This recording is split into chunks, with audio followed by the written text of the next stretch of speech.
రేవతి నక్షత్రం మీనరాశిలో మీరు జన్మించారా? ఈ రేవతి నక్షత్రం మీనరాశిలో జన్మించిన వారికి కష్టాలు ఎక్కువ.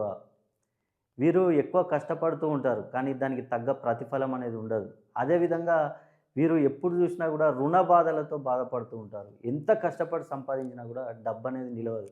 వీరు ఏ పని చేసినా కూడా పనులన్నీ ఆలస్యం అవుతూ ఉంటాయి. పెండింగ్‌లో పడిపోతూ ఉంటాయి. ఉద్యోగం కోసం ప్రయత్నం చేస్తూ ఉంటారు. ఉద్యోగాలు వచ్చేసరికి పెండింగ్. అదేవిధంగా వివాహ విషయంలో కూడా వివాహాల కోసం ప్రయత్నం చేస్తూ ఉంటారు. వివాహాలు కూడా ఆలస్యమయ్యే అవకాశం ఉంటుంది. అదేవిధంగా చూసుకుంటే సంతాన విషయంలో కూడా లేట్ అవ్వడం ఇట్లాంటి సమస్యలతో మీరు బాధపడుతూ ఉంటారు. కాబట్టి రేవతి నక్షత్రం మీనరాశిలో మీరు జన్మించి మీకు ఇలాంటి సమస్యలు గనుక ఉన్నట్లయితే ఒక్కసారి మీ పేరును మీరు సరిచేసుకోవాలి. మీ పేరును సరిచేసుకోవాలంటే ఒక్కసారి మీ డేట్ ఆఫ్ బర్త్‌ను, మీ పేరును గనుక నాకు పంపించినట్లయితే మీ పేరులో 260 డిగ్రీస్ గనుక సంఖ్యాబలాన్ని పెంచినట్లయితే మీకున్న ఎలాంటి సమస్య అయినా గూడా తొలగిపోతుంది.